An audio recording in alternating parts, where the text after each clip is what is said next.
No Ar. Um programa que mostra, divulga e debate o terceiro setor, dando voz à solidariedade e construindo a cidadania.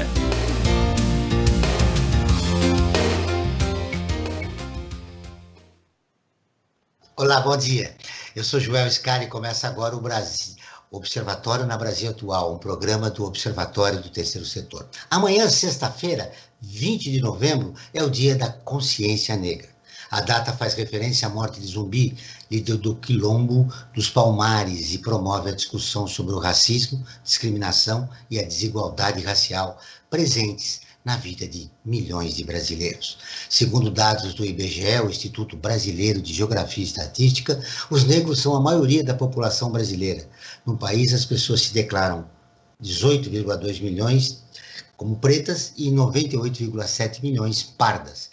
Para falar sobre racismo na sociedade brasileira, eu vou conversar com Wellington Lopes, cientista social e coordenador do Núcleo 11 de Agosto de Cultura e Direitos Humanos, da UNEAFRO Brasil, a União de Núcleos de Educação Popular para Negros e Classe Trabalhadora. Você confere as notícias do mundo com o repórter Alexandre Soares, direto de Nova York. Os destaques do site do Observatório do Terceiro Setor com a Isabela Alves e a participação do jornalista Frank Valverde. Bom dia, Franklin. Bom dia, Joel. Bom dia, Wellington. E bom dia você que está em sintonia com o Observatório na Brasil Atual. Franklin, muitos especialistas defendem que não seria necessário criar um dia para discutir a consciência negra e os problemas que envolvem a população negra no país. O que você pensa sobre esse assunto? É importante ter um dia de consciência da consciência negra? Acho que o dia, na verdade, deveria ser os 365 dias, né? Mas, enfim, um dia para se parar e marcar, né, para se discutir essa questão que não deveria estar em pauta na sociedade. Mas como a desigualdade é tão grande nesse país, ela se faz necessária. Então, acho que sim, tem que ter o Dia da Consciência Negra, tem que ter a política de cotas e muito mais ainda. O Brasil só será um país independente, definitivamente, um país no século XXI, quando ele resolver essa questão que, em tese, se diz que resolveu com a abolição da escravatura no século XIX, mas, na verdade, não. A mentalidade brasileira ainda é escravocrata. Bom dia, Wellington Lopes. Seja bem-vindo ao nosso programa. Bom, eu acho que a gente pode imaginar isso de uma maneira muito simples, talvez não tão simples, até porque a gente não discuta isso de uma maneira um pouco mais aprofundada, mas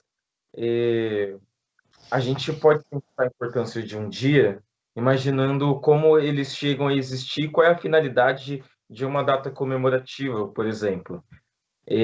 A gente precisa entender. No seu caso, você é a favor da data?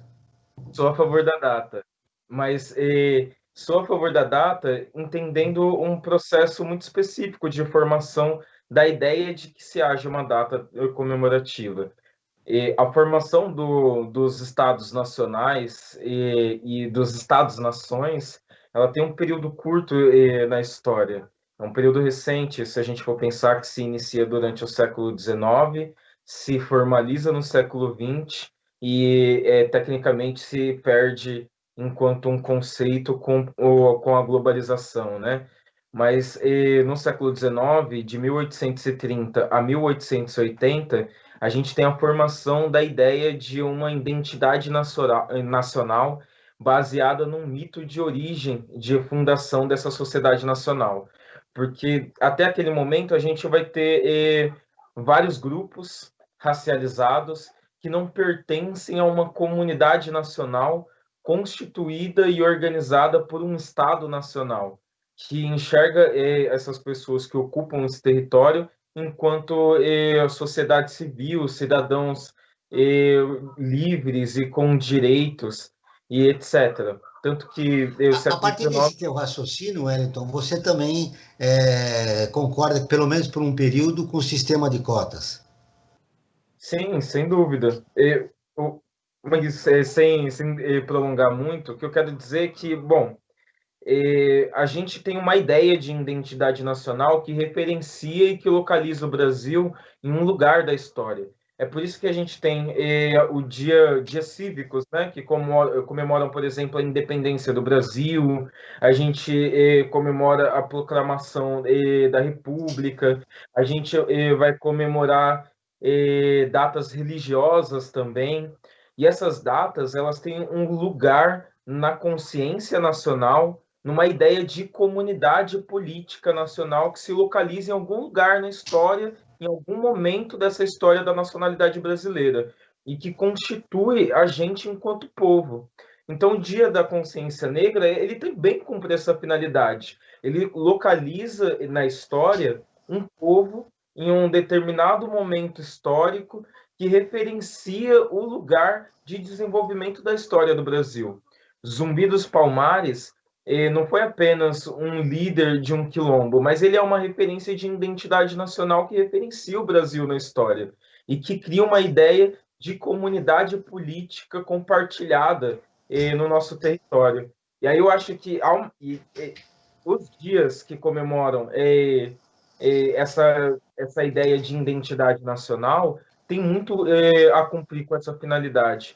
Os dias de feriados religiosos, eles cumprem muito disso, de se entender que há uma comunidade imaginária nacional que compartilha uma trajetória, uma linha do tempo em comum. O Brasil é um país extremamente católico, hoje tem se convertido para se tornar um país evangélico, mas ainda assim essas datas de comemoração São nacionais importantes para constituir uma nação. Não? Eu quero acompanhar seu raciocínio ao longo do programa, eu tenho umas perguntas, mas eu gostaria de colocar no programa a Sheila de Carvalho, que é advogada internacional de direitos humanos, militante do movimento negro, fellow do Alto Comissariado de Direitos Humanos da Organização das Nações Unidas, a ONU, coordenadora do Grupo de Violência Institucional da Comissão de Direitos Humanos da Ordem dos Advogados do Brasil de São Paulo. Ela foi nomeada pela ONU uma das pessoas negras mais influentes do mundo. Olá, Sheila, seja bem-vinda ao nosso programa. Oi, Joel, tudo bem? Um prazer estar com vocês, Joel, meu querido parceiro de tantas lutas. Muito bem. Nós começamos perguntando para o Wellington a respeito se ele concorda da importância da consciência negra, se tem um dia, o negro tem um dia, ou essa também é uma manifestação, ou essa data já simboliza também um preconceito em relação à população negra. Eu vi aqui a reflexão do Wellington, eu tendo a concordar, né? É muito importante que a gente tenha um dia marco para fazer esse processo de reflexão, né? Não é necessariamente um dia de celebração, Joel, né? Não é um feriado que a ideia é sair para a praia, comemorar, né? A proposta é fazer um resgate da nossa história, né? A gente sabe que a gente tem uma sociedade que tem sérios problemas de memória, né? E com esses sérios problemas de memória, ela consegue esquecer que por 3 séculos ela viveu um estado de escravidão, né?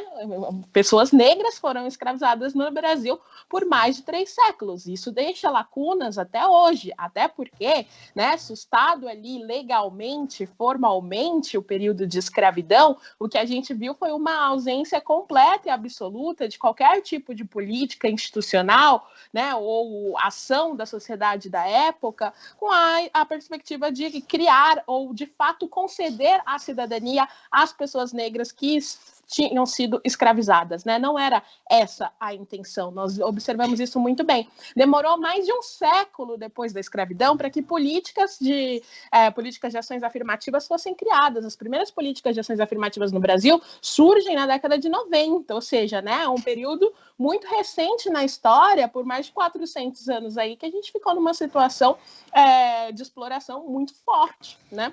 Então, esse dia, ele tem como missão relembrar a história do Brasil, né? e um momento para a gente refletir sobre essa história que nos é contada também, né? Se você for pensar, quem ainda compra essa narrativa de que os escravos negros foram liberados pela princesa branca? Olha só que história bonitinha, né?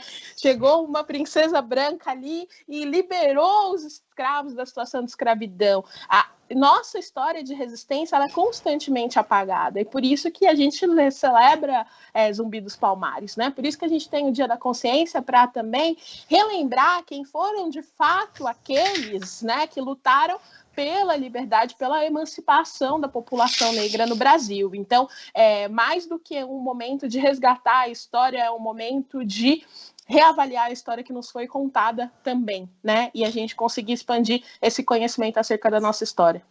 Essa reavaliação que você está falando, reavaliar, como inserir o negro pleno de direitos numa sociedade preconceituosa como a nossa?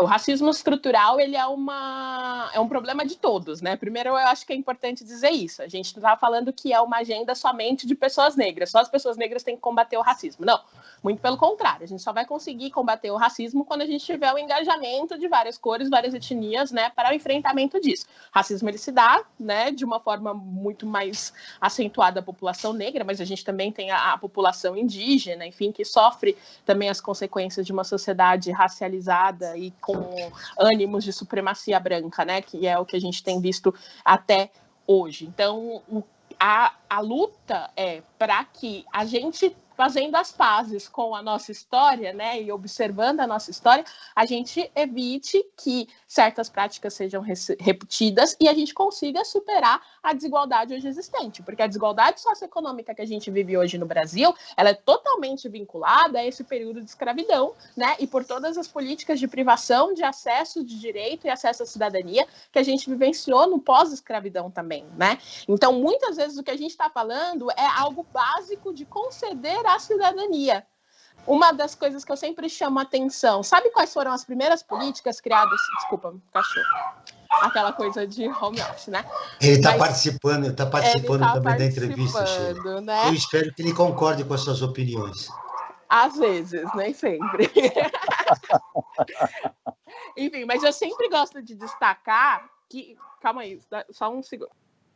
Então, enquanto você conversa, você mantém o seu diálogo com o seu cachorro, eu quero ouvir o Wellington a respeito do racismo estrutural. Como combater esse racismo estrutural, Wellington? Olha, a gente tem várias experiências na história, como a Sheila disse, quando a gente pensa na lógica do racismo estrutural, ele não necessariamente acontece apenas com pessoas negras, apesar de, no Brasil, a gente entender que essa é a formação do Estado, né? Está alicerçado nesse processo de afastar as pessoas negras de humanização e do acesso à cidadania. Mas a gente tem exemplos e experiências em relação ao racismo estrutural em outros lugares do mundo. Nos Estados Unidos, por exemplo, se criou políticas de cotas. Na Índia também se criou políticas de cotas para as castas mais baixas.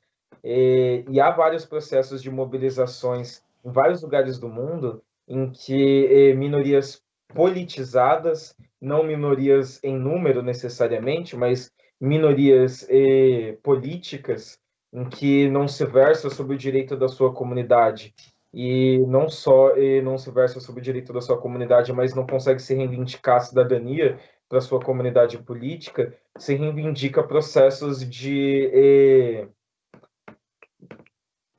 reparação histórica.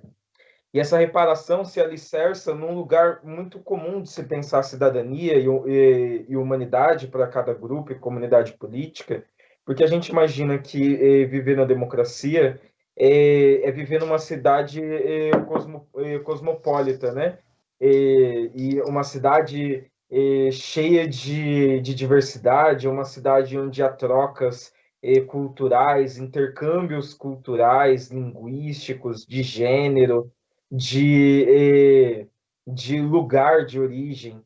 E aí, quando a gente imagina isso, a gente imagina um mundo onde se compartilha a democracia, quando, na verdade, a gente acaba deixando de enxergar os processos e os antecedentes históricos de formação da vida na cidade, por exemplo, e como a cidade se alicerça com o processo de formação histórica do acúmulo de capital, na formação das instituições do Estado, no desenho das instituições, pensando políticas racializadoras de comunidades, políticas eugênicas. O Brasil ele passou por um processo de institucionalização da eugenia.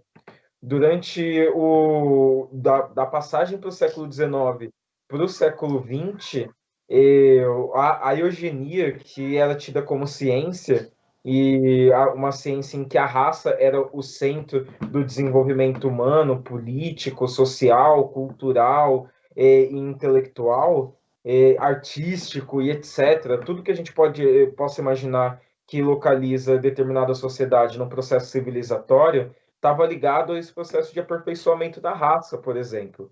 E esse aperfeiçoamento da raça, essa lógica de aperfeiçoamento da raça, acaba criando políticas públicas geridas através do Estado e instituições que incentivavam, por exemplo, a vinda de europeus para o Brasil para incrementar na sociedade brasileira valores que não pertencessem a comunidades indígenas, por exemplo, comunidades negras e comunidades pobres de São Paulo. E aí a vinda de imigrantes para o Brasil são de 3 lugares muito específicos durante esse período, que tem muito a ver também com essa aproximação do Brasil a esse histórico de violência, um discurso de ódio, um discurso fascista, que é a Itália, o Japão e a Alemanha.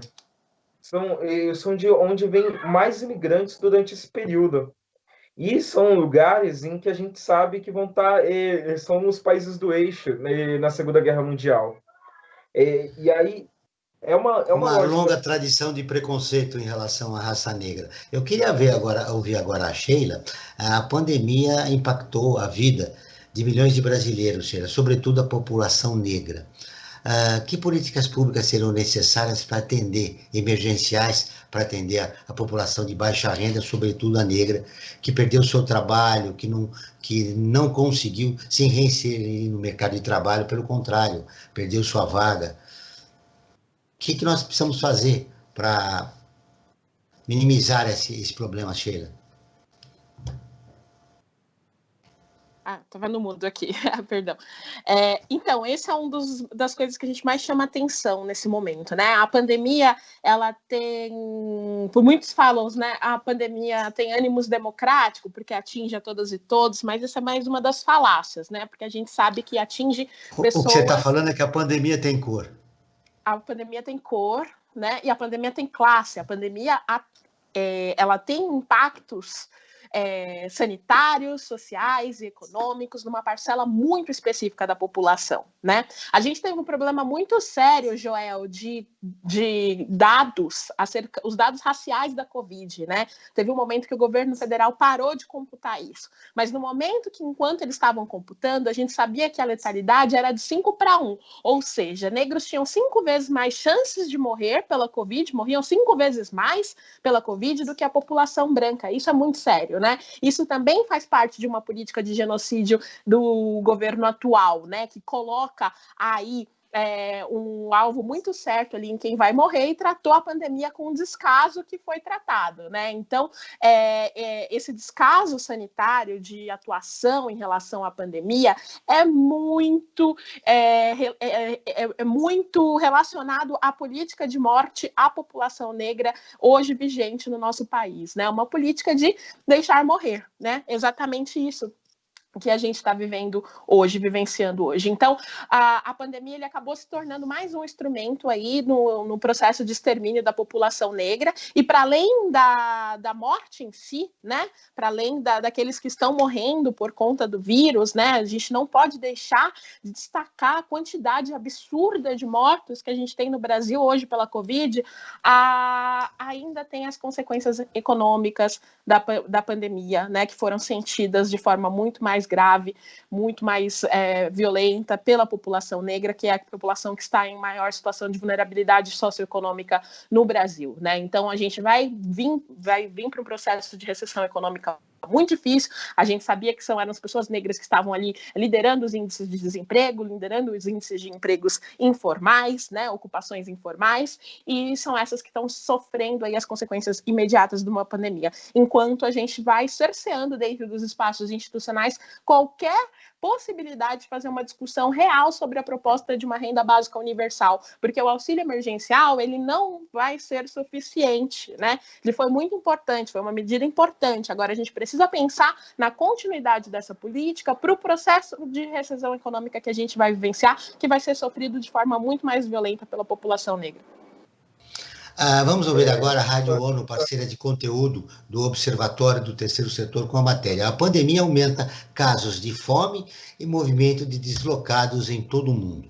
O Alexandre Soares, de Nova York, tem as informações. Os níveis de fome e deslocamento já estavam em níveis recorde antes da pandemia de Covid-19, mas agora podem aumentar drasticamente, com cada vez mais pessoas buscando emprego para sustento das suas famílias. A conclusão é de um relatório conjunto da Organização Internacional para Migrações, OIM, e do Programa Mundial de Alimentos, PMA. A pesquisa mostra como a pandemia aumentou a insegurança alimentar e a vulnerabilidade entre migrantes, famílias dependentes de remessas e comunidades forçadas a deixar as suas casas por conflitos, violência e desastres. O relatório menciona a crise em Cabo Delgado, no norte de Moçambique, dizendo que os conflitos sugerem que o número de deslocados internos deve aumentar.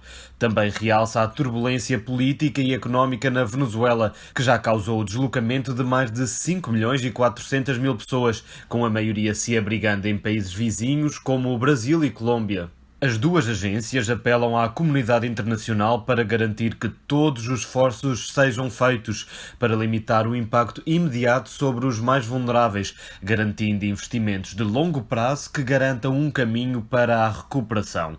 Da ONU News em Nova York, Alexandre Soares. Continuamos com o Observatório na Brasil Atual, um programa do Observatório do Terceiro Setor. Estamos falando sobre o racismo na sociedade brasileira, com a Sheila Carvalho, advogada internacional de direitos humanos, e Eliton Lopes, é o cientista social, coordenador do Núcleo 11 de Agosto de Cultura e Direitos Humanos da UNEAFRO Brasil. Frank Valverde, a Sheila disse que o problema dos negros, o racismo que existe no nosso país, é um problema da sociedade brasileira, de toda a sociedade buscar uma solução para o problema. Você concorda? É verdade, João. Concordo plenamente. E olha só, nós fizemos uma enquete, e essa enquete vai ao encontro desse pensamento. Nós perguntamos: você acredita que o Brasil é um país racista? E olha só o resultado, João. 98% das pessoas que se manifestaram nessa nossa enquete disseram que sim, 98%. Somente 2% que disseram que não. Não sei em que mundo que eles vivem, né? Porque, olha, essa é uma enquete que é para dar 100% de que o Brasil é um país racista. Temos que trabalhar isso. Essa que é a real. Temos que trabalhar isso. Tá? Infelizmente, somos um país racista. E eu queria até colocar uma questão, Joel, tanto para a Sheila como para o Wellington responderem. Nós tivemos eleições agora, né, Joel, municipais. Isso. E daqui a mais uma semana e meia, teremos a nossa segundo turno. Tá? Eu pergunto para eles, né, para a Sheila e para o Wellington: vocês acreditam que nessas últimas eleições que nós tivemos, os candidatos negros eles conseguiram melhorar a sua representatividade no parlamento, ou ainda ficou muito aquém do que deveria? Wellington.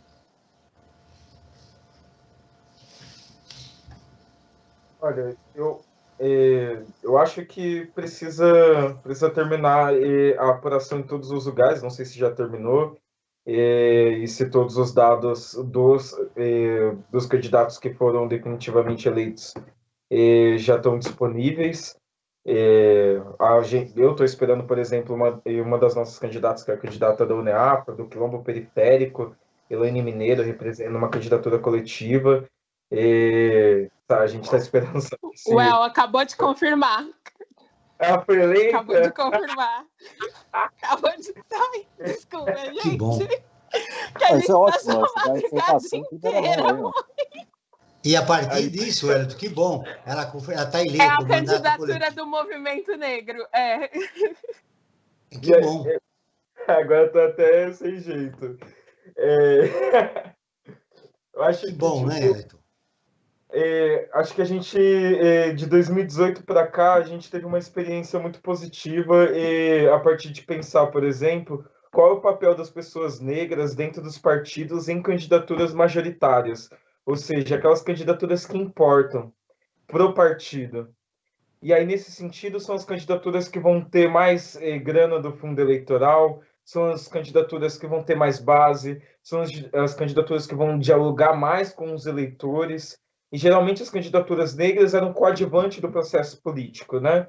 E a gente sabe que em 2020 houve um boom de candidaturas negras, de mulheres negras, de homens negros e de pessoas negras de maneira geral. Candidaturas de mulheres, de maneira geral, também multiplicaram e aumentaram.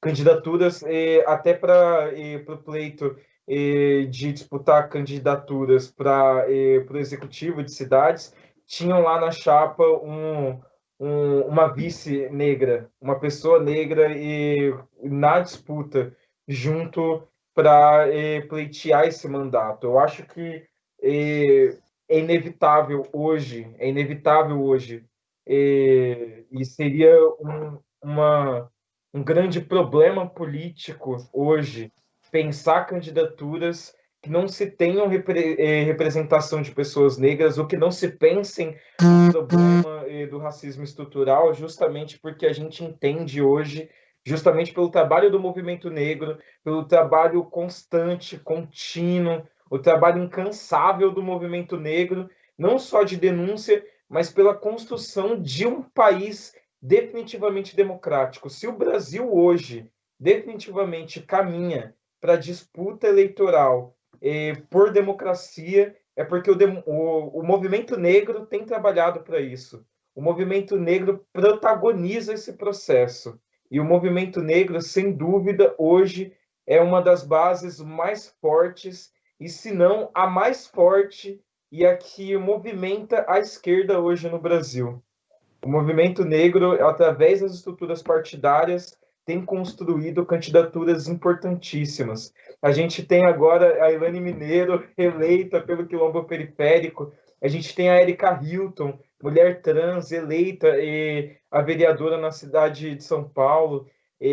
A gente tem candidaturas que também não se elegeram, mas que foram candidaturas importantíssimas. Mas são importantes para unir o movimento negro. Ô Sheila, você concorda que essa eleição dessas candidaturas, o aumento de candidatos negros nas eleições de 2020, representa uma tomada de consciência do negro brasileiro a respeito dos seus direitos e da sua representação? Eu acho que esse momento representa muitas coisas. Eu acho que Marielle Franco foi uma semente para muitos, né? E muitas, da possibilidade de que a gente pudesse ocupar esses espaços institucionais também, que sempre nos foram privados, e nós sempre fomos cerceados desse acesso. Então, eu acho que está acontecendo um movimento de transformação da gente se reconhecer ali, se ver ali enquanto potência, né? Se ver ali que esse espaço também nos pode, e é algo que a gente trabalhou esses meses inteiros, né, Well? Nada sobre nós sem nós, nada sobre nós sem nós. E isso a gente tem visto no Brasil inteiro, né? A gente teve ali umas disputas que possibilitaram que essas candidaturas tivessem um mínimo de condições para correr o trecho, assim, numa leitura, numa frase bem periférica, né? Porque a gente sabe que essas candidaturas nunca foram priorizadas pelos partidos, elas nunca foram priorizadas pela sociedade, nunca foram priorizadas por aqueles que financiam campanhas eleitorais. A gente sabe qual é a dificuldade da construção de uma candidatura negra, como elas estão mais vulneráveis, como elas são as candidaturas que mais são atacadas, que mais são violentadas dentro do processo eleitoral. Tem uma pesquisa recentemente que mostra isso, né? O número de candidatas, candidaturas negras que foram atacadas, que sofreram violência durante esse período, é muito mais expressivo do que candidaturas brancas, e ainda assim a gente vê esse momento tão importante que a gente conseguiu, nessas eleições municipais, se fazer valer em vários espaços. Não é só aqui em São Paulo, é o Rio, é Belém, é Salvador, né?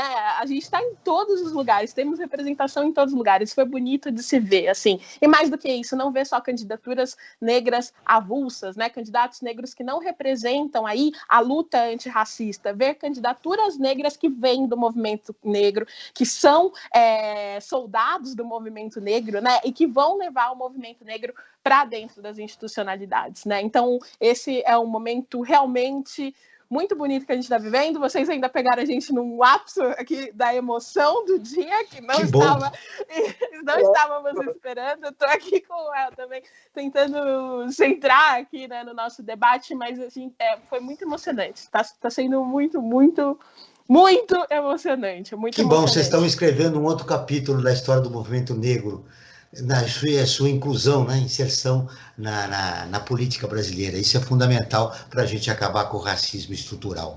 Agora vamos ouvir as notícias de destaque do site do Observatório do Terceiro Setor com a repórter Isabela Alves. Olá, Isabela. Bom dia, tudo bem? Bom dia, Joel. Bom dia, Franklin. Bom dia aos convidados e ouvintes. Hoje eu trago as notícias de destaque do portal dessa semana. A primeira delas é sobre uma mulher afegã que foi esfaqueada e baleada nos olhos por conseguir um trabalho. O atentado teria ocorrido a pedido do pai da vítima e tais ataques violentos às mulheres que trabalham têm se espalhado devido à influência do Talibã no Afeganistão. Outra notícia é sobre um cão de rua que ganhou um velório e cremação na cidade de São Paulo.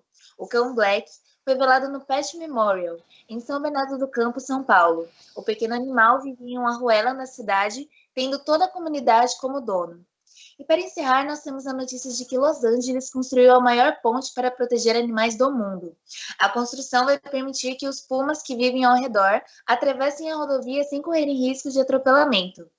Essas são as notícias da semana e para ficar por dentro de mais novidades do Brasil e do mundo, basta acessar o nosso portal, observatorioterceiro.org.br. Obrigado pelas informações, Isabela. Você volta na próxima semana.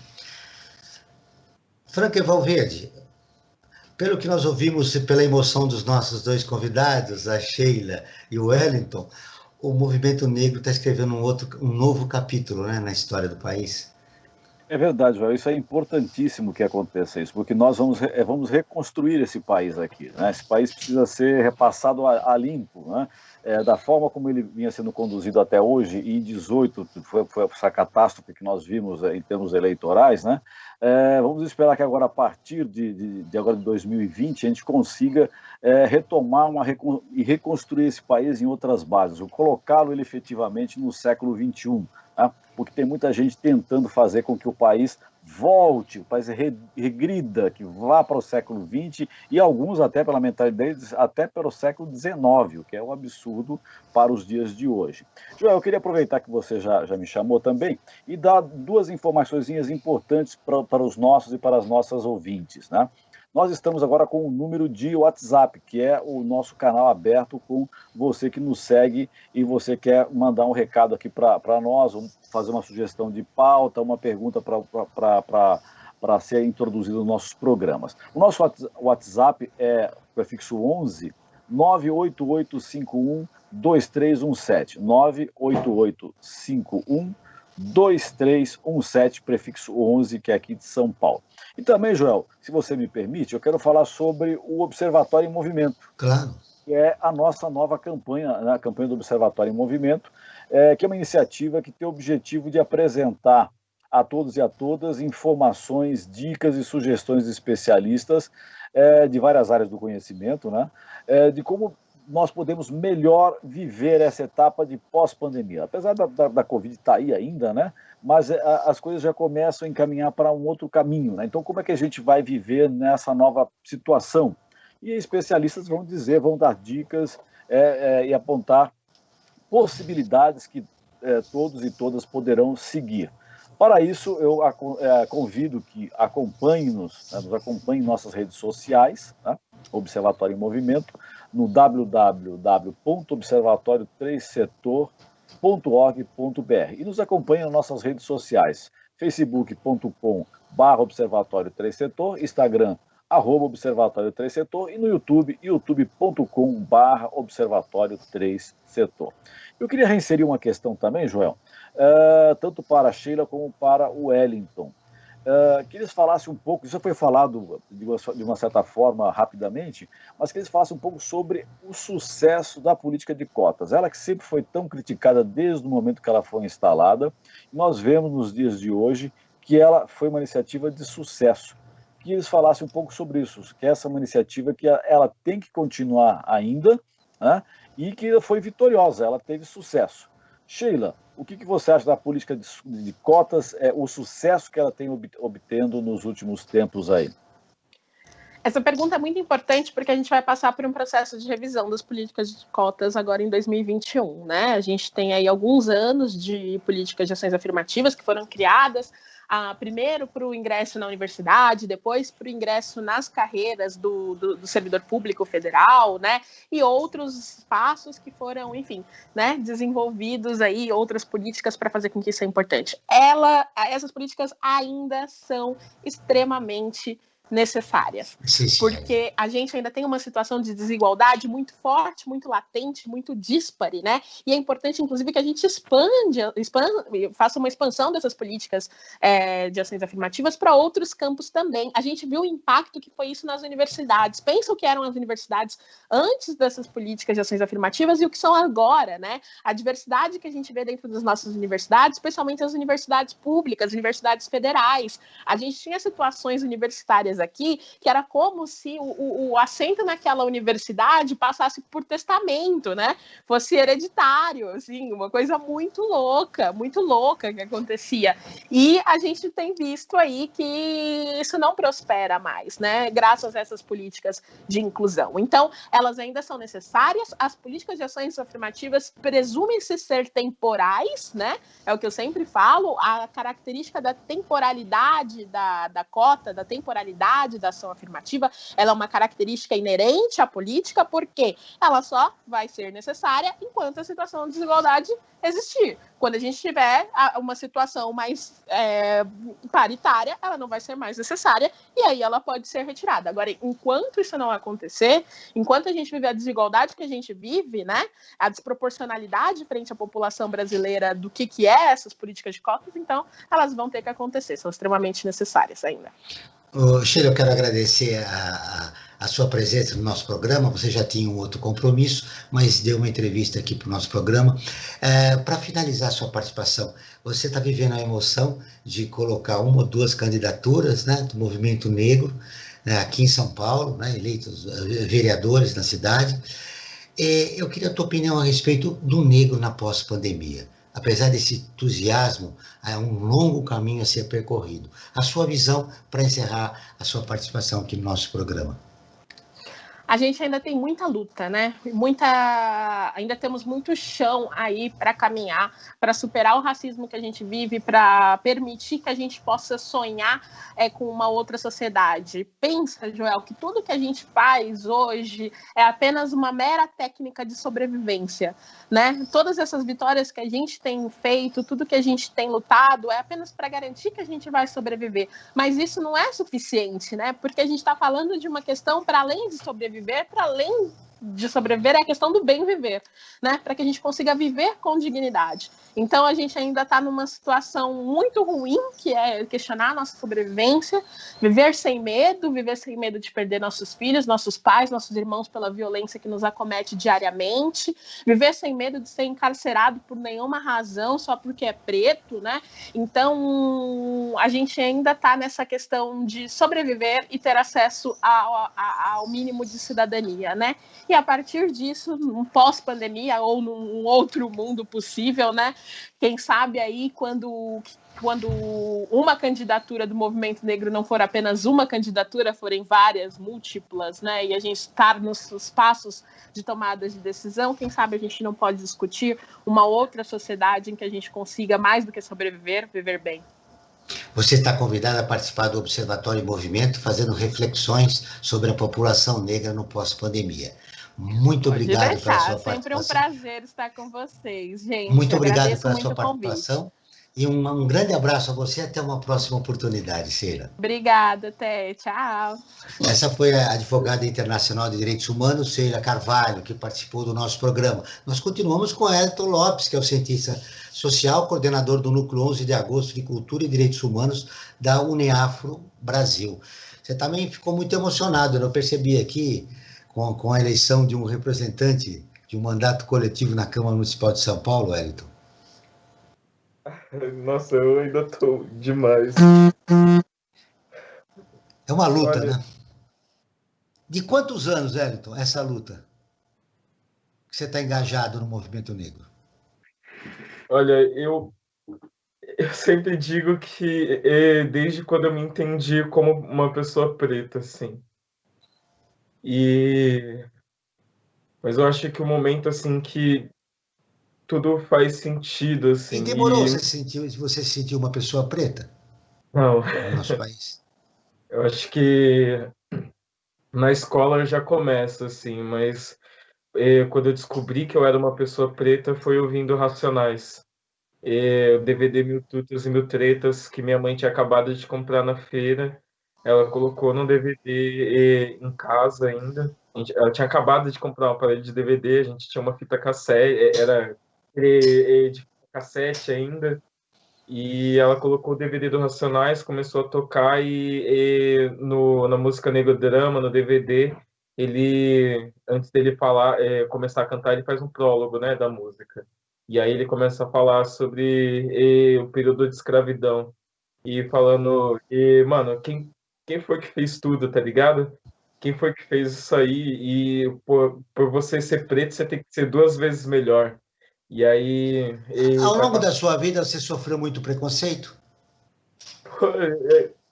Eu acho que talvez preconceito, injúria, talvez não sejam palavras que dão sentido, mas que não expressam a sensação. Eu acho que o racismo ele é muito mais profundo.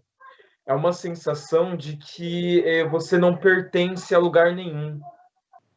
Você está no lugar errado, não fisicamente, mas parece que você não deveria estar existindo no mesmo plano em que outras comunidades que conseguem garantir a maneira de ser enxergada, a maneira como os seus sonhos, suas realizações se desencadeiam, assim. Então, é como se ser preto fosse o tempo todo não ter que provar que pode, mas tentar provar que consegue realizar algo para si mesmo. E não. É como se a gente tivesse apartado de si mesmo o tempo todo e a gente estivesse buscando esse encontro consigo mesmo. E buscar esse encontro é identificar a si mesmo enquanto pessoa preta e enxergar você dentro de uma comunidade que É esse vive. sentimento que você tem? É o que te mais incomoda no racismo estrutural? Olha, talvez o que mais me incomoda no racismo estrutural é a perversidade da trapaça, que eu chamo. Para mim, o racismo ele é uma trapaça. O racismo ele é uma trapaça de grupo, não necessariamente individual. Isso não, por isso que a gente tenta separar o tempo todo o racismo individual do racismo estrutural, né? O racismo não ele não é apenas o xingamento, a violência do policial que num dia mal, num dia ruim ele declara alguém suspeito. O racismo ele é uma lógica de trapaça de grupo que não permite que determinados membros da sociedade possam circular em espaços de poder e espaços de decisão sobre a vida política da comunidade que ele pertence. Então, o que me faz ir para o movimento negro, e aí eu sempre repito isso, porque isso marcou minha vida, e por isso que eu tô muito emocionado, porque, cara, a gente merece, mano, tipo, ter oportunidade de poder também decidir qual vai ser a história desse país, tá ligado?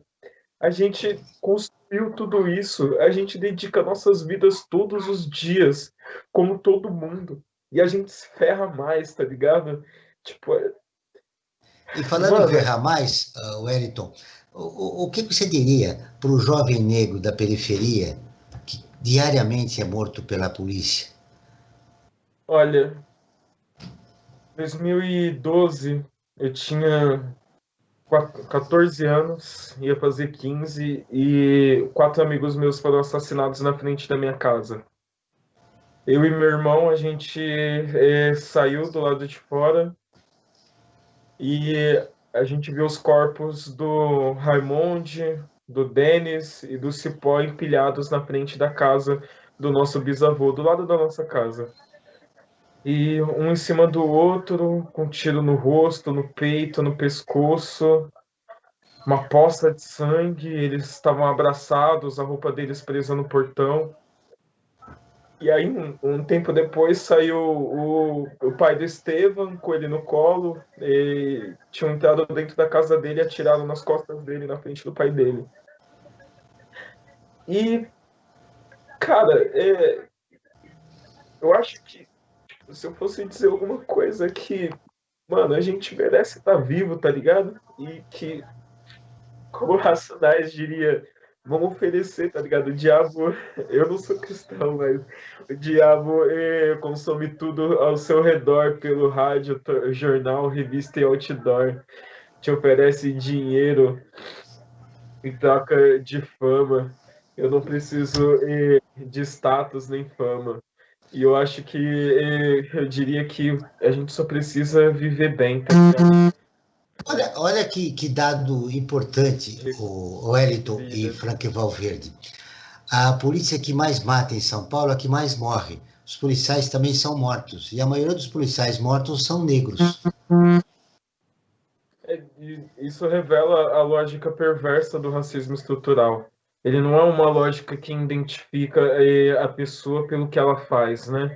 É uma lógica que identifica o indivíduo que pertence a determinado grupo. Então, os negros, numa sociedade racista, em que se prioriza a lógica racial para grupos de pessoas negras, vai fortalecer toda uma lógica de violência e estrangulamento da qualidade de vida de pessoas negras em todos os lugares que elas acessam. Então, o policial negro que entra numa corporação em que o objetivo maior, pelo menos constituído na sociedade e de consenso geral, é o monopólio do uso da força, e essa força gera violência letal, essa pessoa está colocando a vida dele em risco numa sociedade em que a vida dele é que vale menos. Então, a lógica perversa é que policiais negros também morram mais. O TCC, a tese de mestrado da Marielle Franco, o PP, a redução da favela em três letras, se eu não me engano, ela destaca a morte policial e fala da morte de policiais negras como uma dessas ferramentas do monopólio do uso da força do Estado que retira nossa cidadania, aparta essa cidadania de nós, nos retira do processo de decisão política, estratégica, da formulação das políticas públicas, das decisões orçamentárias da cidade, das decisões que pensam o modelo de cidade que a gente precisa, que pensem plano diretor. E aí falar sobre isso é falar sobre moradia, é falar sobre pavimentação urbana, é falar também sobre acesso à alimentação, é falar sobre acesso à educação, e a gente não participa desse processo de decisão majoritário, e a gente está nos lugares mais problemáticos de contenção, entre aspas, né, da desigualdade nos lugares onde não se que pode... são a periferia dos grandes centros urbanos, né? Eu tenho mais 5 minutos, para fechar o programa. Franklin, eu queria suas conclusões finais. Foi um belo programa, um programa humano, que nós trouxemos o depoimento de 2 negros militantes que estão avançando no seu trabalho. E aí eles fizeram um registro, né, do que eles pensam a respeito do racismo estrutural brasileiro. Verdade, Joel. Eu gostaria de uma coisa que eu me coloco como antirracista também, né? E ser antirracista não é só uma luta do movimento negro, é de todos, é de brancos, de amarelos, de pardos, de todos os mestiços. Temos que trabalhar para uma sociedade antirracista, abolir o racismo das nossas relações pessoais, sociais e políticas. Isso é fundamental. Só vamos construir um país como realmente deve ser construído o dia que a gente tiver essa consciência. Gessé de Souza, quando escreveu A Elite do Atraso, ele tinha total razão. Muito do nosso atraso está na elite que comanda esse país. Nós temos que aposentá-la, esquecê-la, deixá-la arquivada na história e reescrever, escrever um novo capítulo deste país que seja antirracista. Antes das conclusões suas finais, Wellington, quero convidá-la a participar também do Observatório em Movimento, fazendo suas reflexões de como estará o negro brasileiro na pós-pandemia. Lembrando também a você que nós mantemos desde sempre uma campanha de direitos humanos aqui no Observatório do Terceiro Setor. Direitos humanos são direitos de todos. Wellington, para fechar, você está assistindo um novo momento, né, na vida dos negros brasileiros. Eles estão sendo representados no parlamento municipal, estadual e federal. É o início de uma mudança de um negro sair para um cidadão espectador para ser um ser humano ou um cidadão pleno dos seus direitos, consciente de que ele tem direitos na sociedade? Olha, eu vou reforçar aqui a ideia de que a gente precisa ser antirracista e dizer uma coisa muito específica.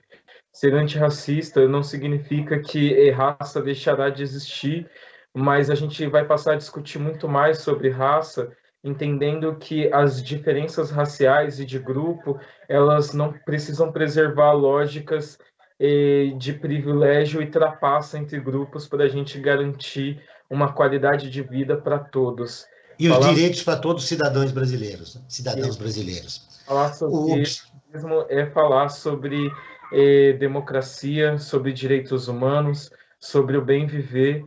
E só para fechar, agradecer a todos aqueles que vieram antes, a todos os ancestrais que fizeram esse 20 de novembro ser um dia de referência de memória e cultura para a população afro-brasileira no Brasil, e agradecer também aos orixás e que Exu guie esse ano para a gente.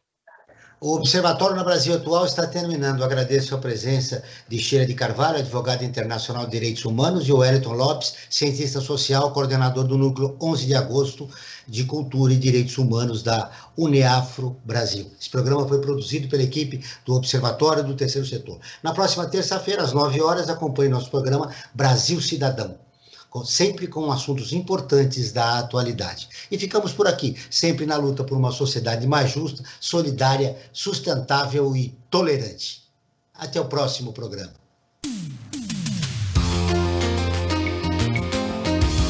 Você ouviu na Brasil Atual mais uma edição do Observatório do Terceiro Setor, sempre na luta por uma sociedade mais justa, solidária, sustentável e tolerante. Observatório do Terceiro Setor, o olhar da cidadania.